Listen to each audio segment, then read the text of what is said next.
Last week I gave my NXT Stand and Deliver and Wrestlemania predictions. How many did I get right? How many did I get wrong? Well, let's start with NXT Stand and Deliver. The kickoff match I got wrong because Spears lost.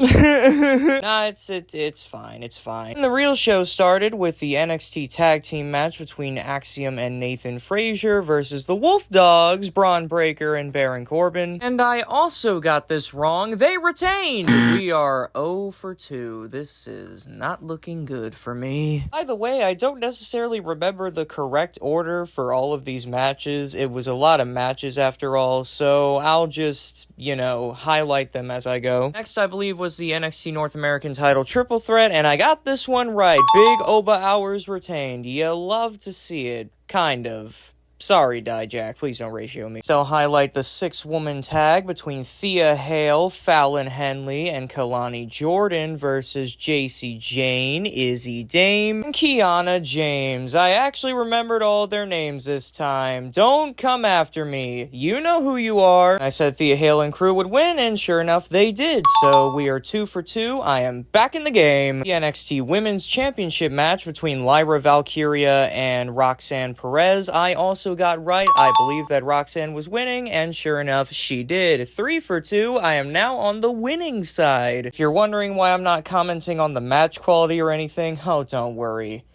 We'll get to that. The NXT Championship, it was Ilya Dragunov versus Tony D'Angelo, and I said that Ilya was retaining because while he is going to leave soon, not quite yet. Got it right, Ilya retained. So my prediction that he'll drop it to Trick Williams come true? Stay tuned, I suppose. In the main event of the evening, it was Trick Williams versus Carmelo Hayes. I predicted Trick. It was Trick.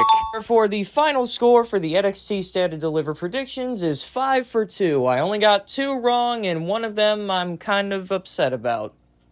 But he made up for it. Overall, the quality of NXT Stand and Deliver, pretty good. There wasn't really a bad match on this show, and I think the best match of the night by far was the triple threat between Femi, Dijak, and Briggs. Even what I thought to be the worst match, the 6-woman tag, was decent. So, pretty good, pretty good. And now we'll move on to WrestleMania. One started off with Rhea Ripley versus Becky Lynch for the WWE Women's Championship. I predicted Rhea would retain, and she retained. It's a nice little 1-0 start. By the way, shout out Becky Lynch. She worked a great match for someone with a 102-degree fever and a strep throat. I cannot imagine how hard that must have been. From here, I don't know the match order. Next, I'll say ladder match, and this one is gonna be a little weird. There were actually 4 things in this match that were each worth a quarter point to me. Many factors, like if I got the people right but the titles wrong, and other stuff like that, was all into consideration. So for this match, I get a half point. I got A-Town Down Under winning the Smackdown tag titles right, and I got the Raw titles completely wrong. This is looking a little weird. Now, this tag team match got changed under my feet. When I originally made the predictions video, it was before SmackDown had aired and they had announced that they replaced Dragon Lee with Andrade. With that being said, I still kept my prediction that Santos and Dominic would win, of which they didn't. I see title match, Gunther versus Sammy. I said there was no way in hell Gunther was losing. He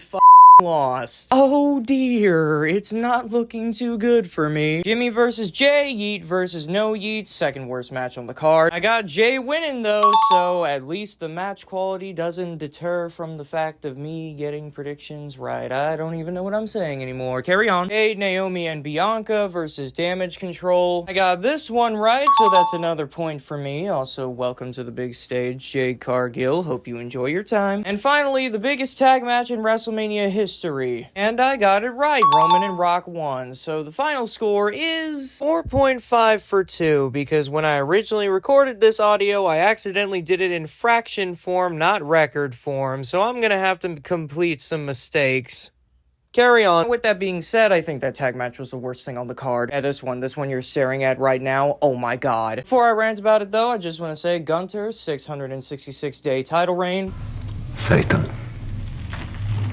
Now, with that being said, oh my god, this tag match wasn't necessarily a wrestling match now, was it? Maybe better on the rewatch, I don't know. I'm pretty sure that I hated it mostly because I was tired and I just wanted to go to bed. But I was watching 45 minutes of just people punching, kicking, and staring. It felt like I saw maybe 10 wrestling moves. I get that they were telling a story more than they were actually having a match, but I feel like you could have shaved 20 minutes off this thing and gotten the same result. It frustrated me, I got mad every time The Rock tagged it wasn't pretty. If you enjoyed it, by all means, that's totally on you, you know? This is all just my personal opinion at the end of the day, please don't get mad at me, although you'll probably be mad at me.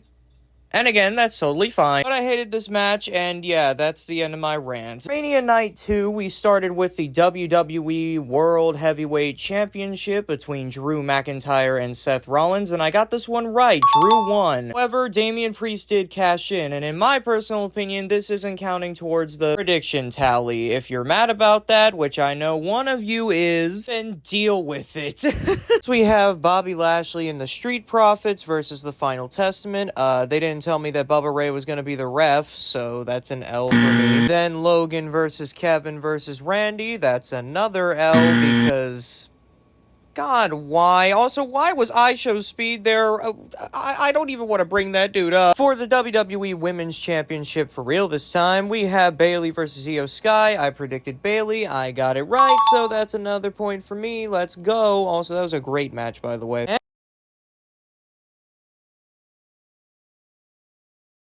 And finally, Cody Rhodes finished the story. I've never cried at pro wrestling before, but that did it, man. I cried like a baby. Cody Crybaby forever and always, and I get to see him live at Smackdown in 3 weeks, so that's pretty fun. And it'll be the first time ever that I see Cody live, which is kinda crazy when you think about it. Like, I've seen Cena, Roman, all those, even Bray a few times, but I've never seen Cody. The closest I've gotten was during a main event segment. He was a monitor on the screen. Just awesome, man. I don't know what else to say other than I love professional wrestling. Tally it up, and that's 4 for 2 for night 2, which means the final score for WrestleMania as a whole is 8.5 to 4. It could have been worse. I had a lot of fun this weekend, and even though I wasn't at WrestleMania, just watching in the comfort of my own home, it was one of the best weekends that I've experienced in a long time. Definitely by far the greatest professional wrestling weekend that I've ever seen. I'm glad that some of my faves were a part of it. I'm glad that, for the most part, everyone as wrestling fans came together to enjoy this weekend, minus the select few who were honestly just trying too hard to be different. And yeah, one last thing before I go. This shirt that you're seeing on the screen right now, I had bought directly after the events of WrestleMania 38 when Cody Rhodes returned. And while I did want more merch, I told myself that I wasn't gonna get any until he finished the story, and well... my wallet also cried that day. Just a surreal moment, and it's a feeling that I'll never forget. Thanks for watching, and I'll see you when I see you next. Bye.